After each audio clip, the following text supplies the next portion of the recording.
I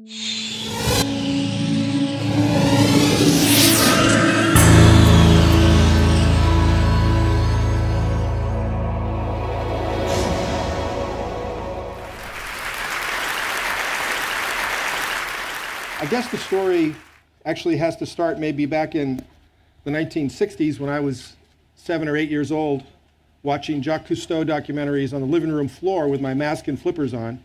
And then after every episode, I had to go up to the bathtub and swim around the bathtub and look at the drain, because that's all there was to look at.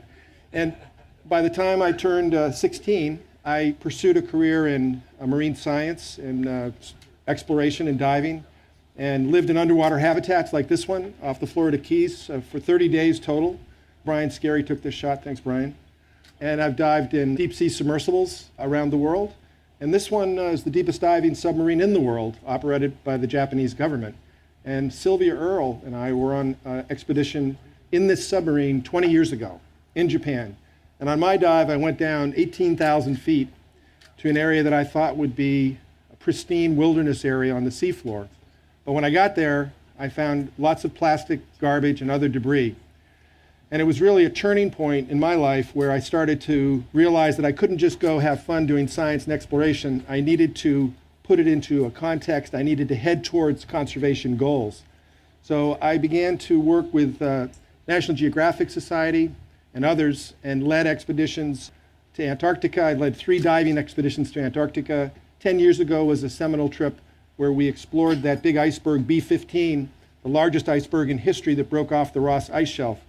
And we developed techniques to dive inside and under the iceberg, such as heating pads on our kidneys with a battery that we dragged around so that as the blood flowed through our kidneys, it would get a little boost of warmth before going back into our bodies. But after 3 trips to Antarctica, I decided that it might be nicer to work in warmer water. And that same year, 10 years ago, I headed north to the Phoenix Islands, and I'm going to tell you that story here in a moment. But before I do, I just want you to ponder this graph for a moment. You may have seen this in other forms, but the top line is the amount of protected area on land globally, and it's about 12%. And you can see that it kind of hockey sticks up around the 1960s and 70s, and it's on a kind of a nice trajectory right now. And that's probably because that's when everybody got aware of the environment and Earth Day and all the stuff that happened in the 60s with the hippies and everything really did, I think, have an effect on global awareness. But the ocean protected area is basically flatline until right about now. It appears to be ticking up. And I do believe that we are at the hockey stick point of the protected area in the ocean. I think we would have gotten there a lot earlier if we could see what happens in the ocean like we can see what happens on land. But unfortunately, the ocean is opaque, and we can't see what's going on, and therefore we're way behind on protection. But scuba diving, submersibles, and all the work that we're setting about to do here will help rectify that. So where are the Phoenix Islands? They were the world's largest marine protected area up until last week, when the Chagos Archipelago was declared. It's in the mid-Pacific. It's about 5 days from anywhere. If you want to get to the Phoenix Islands, it's 5 days from Fiji, it's 5 days from Hawaii, it's 5 days from Samoa. It's out in the middle of the Pacific, right around the equator. I had never heard of the islands 10 years ago, nor the country Kiribati that owns them, till 2 friends of mine who run a liveaboard dive boat in Fiji said, "Greg, would you lead a scientific expedition up to these islands? They've never been dived." And I said, "Yeah, but tell me where they are and the country that owns them." So that's when I first learned of the islands and had no idea what I was getting into, but I was in for the adventure. Let me give you a little peek here of the Phoenix Islands protected area. It's a very deep water part of our planet. The average depths are about 12,000 feet. There's lots of seamounts in the Phoenix Islands, which are specifically part of the protected area. Seamounts are important for biodiversity. There's actually more mountains in the ocean than there are on land. It's an interesting fact. And the Phoenix Islands is very rich in those seamounts. So it's a deep, think about it in a big 3-dimensional space, very deep 3-dimensional space with herds of tuna, whales, all kinds of deep sea marine life like we've seen here before. That's the vessel that we took up there for these studies early on, and that's what the islands look like. You can see in the background. They're very low to the water, and they're all uninhabited, except one island has about 35 caretakers on it. And they've been uninhabited for most of time, because even in the ancient days, these islands were too far away from the bright lights of Fiji and Hawaii and Tahiti for those ancient Polynesian mariners that were traversing the Pacific so widely. But we got up there, and I had the unique and wonderful scientific opportunity and personal opportunity to get to a place that had never been dived and just get to an island and go, okay, where are we going to dive? Let's try there. And then falling into the water, both my personal and professional life changed. Suddenly I saw a world that I had never seen before in the ocean. Schools of fish that were so dense they dulled the penetration of sunlight from the surface. Coral reefs that were continuous and solid and colorful. Large fish everywhere, manta rays. It was an ecosystem, parrotfish spawning. This is about 5,000 long-nosed parrotfish spawning at the entrance to one of the Phoenix Islands. You can see the fish are balled up, and then there's a little cloudy area there where they're exchanging the eggs and sperm for reproduction. Events that the ocean is supposed to do, but struggles to do in many places now because of human activity. The Phoenix Islands and all the equatorial parts of our planet are very important for tuna fisheries, especially this yellowfin tuna that you see here. Phoenix Islands is a major tuna location. And sharks. We had sharks on our early dives, up to 150 sharks at once, which is an indication of a very, very healthy, very strong system. So I thought the scenes of never-ending wilderness would go on forever, but they did finally come to an end. And we explored the surface of the islands as well. Very important bird nesting sites, some of the most important bird nesting sites in the Pacific, in the world. And we finished our trip. And that's the area again. You can see the islands. There's 8 islands that pop out of the water. The peaks that don't come out of the water are the seamounts. Remember, a seamount turns into an island when it hits the surface. And what's the context of the Phoenix Islands? Where do these exist? Well, they exist in the Republic of Kiribati, and Kiribati is located in the Central Pacific in 3 island groups. In the west, we have the Gilbert Islands. In the center, we have the Phoenix Islands, which is the subject that I'm talking about. And then over to the east, we have the Line Islands. It's the largest atoll nation in the world, and they have about 110,000 people spread out over 33 islands. They control 3.4 million cubic miles of ocean. And that's between 1% and 2% of all the ocean water on the planet. And when I was first going up there, I barely knew the name of this country 10 years ago, and people would ask me, why are you going to this place called Kiribati? And it reminded me of that old joke where the bank robber comes out of the courthouse handcuffed, and the reporter yells, "Hey, Willie, why do you rob banks?" And he says, "Because that's where all the money is." And I would tell people, why do I go to Kiribati? Because that's where all the ocean is. They basically are one nation that controls most of the equatorial waters of the Central Pacific Ocean. They're also a country that is in dire danger.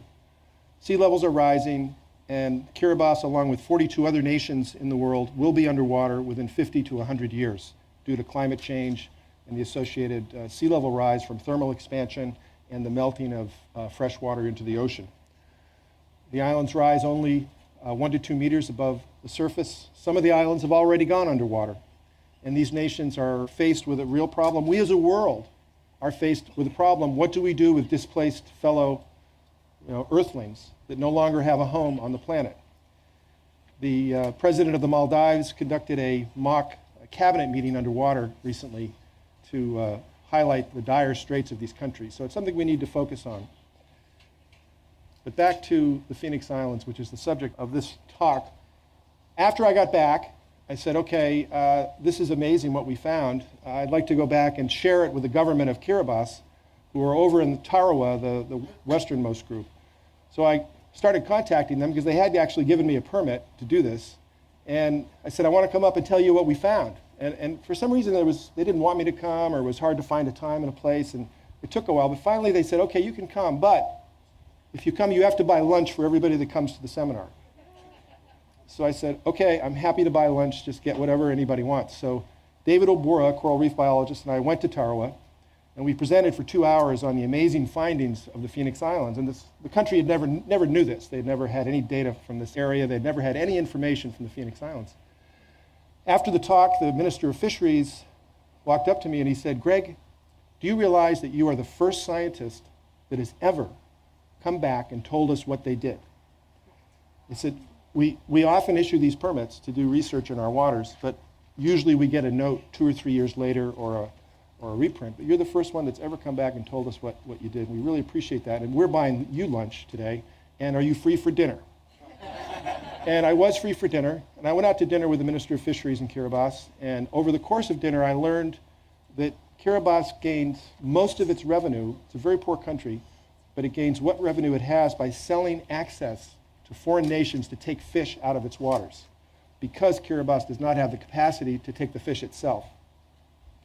And the deal that they strike is the extracting country gives Kiribati 5% of the landed value.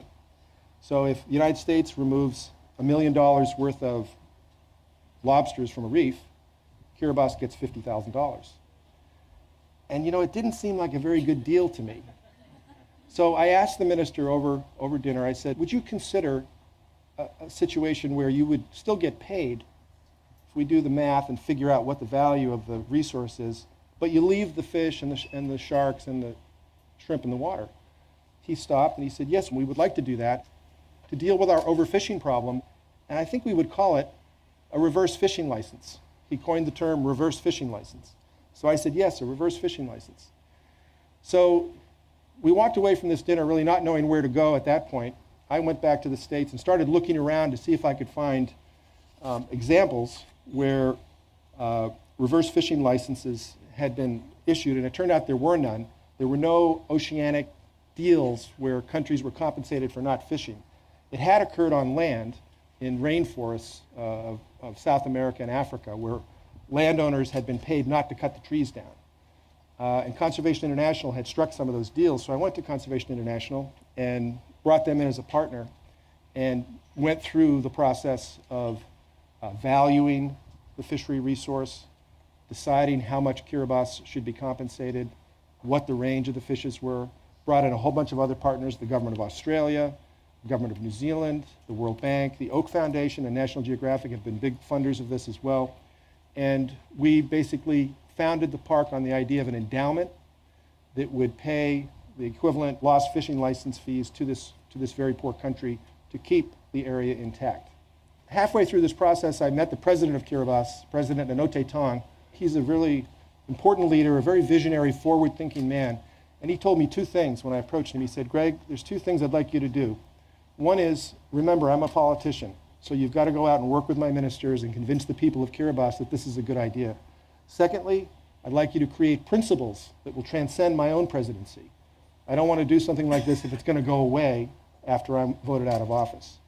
So we had very strong leadership, very good vision, and a lot of science, a lot of lawyers involved. There were many, many steps were taken to pull this off. And it was primarily because Kiribati realized that this was in their own self-interest to do this. They realized that this was a common cause that they had found with the conservation community. Then, in 2002, when this was all going full swing, a coral bleaching event happened in the Phoenix Islands. Here's this resource that we're looking to save, and it turns out it's the hottest heating event that we can find on record. The ocean heated up, as it does sometimes, and the hotspot formed and stalled right over the Phoenix Islands for 6 months. It was over 32 degrees Celsius for 6 months, and it basically killed 60% of the coral. So suddenly we had this area that we were protecting, but now it appeared to be dead, at least in the coral areas. Of course, the deep sea areas and the open ocean areas were fine, but the coral, which everybody likes to look at, was in trouble. Well, the good news is it's recovered, and recovering fast, faster than any reef we've seen. This picture was just taken by Brian Scarry a few months ago when we returned to the Phoenix Islands and discovered that because it is a protected area and has healthy fish populations that keep the algae grazed down and keep the rest of the reef healthy, the coral is booming. It's just booming back. It's almost like if a person has multiple diseases, it's hard to get well, you might die, but if you only have one disease to deal with, you can get better. And that's the story with climate change heating. It's the only threat, the only influence that the reef had to deal with. There was no fishing, there was no pollution, there was no coastal development, and the reef is on a full-bore recovery. Now, I remember that dinner I had with the Minister of Fisheries 10 years ago, When we first brought this up, and I got quite animated during the dinner and said, well, I think that the conservation community might embrace this idea, Minister, he paused and put his hands together and said, yes, Greg, but the devil will be in the details, he said.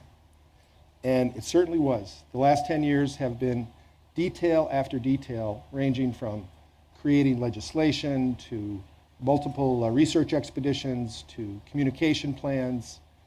As I said, teams of lawyers, MOUs, creating the Phoenix Islands Trust Board, and we are now in the process of raising the full endowment. Kiribati has frozen extractive activities at its current state while we raise the endowment. We just had our first PIPA Trust Board meeting 3 weeks ago. So it's a fully functional, up and running entity that negotiates the reverse fishing license with the country. And the PIPA Trust Board holds that license and pays the country for this. So it's a very solid, very well thought out, very well grounded system. And it was a bottoms-up system, and that was very important, that this worked from the bottom up to secure this.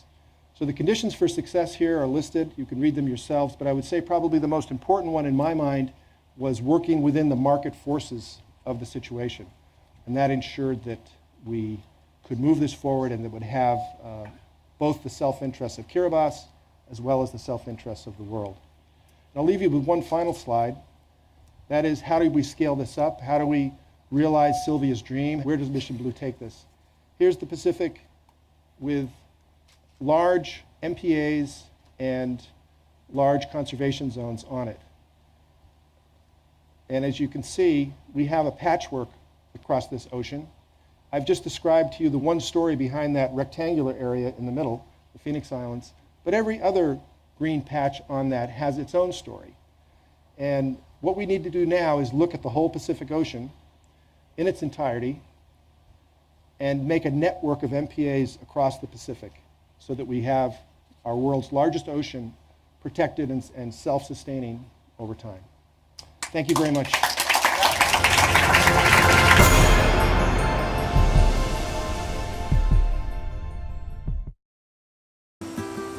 25% of the world's food supply is lost to spoilage. That's $458 billion worth every year.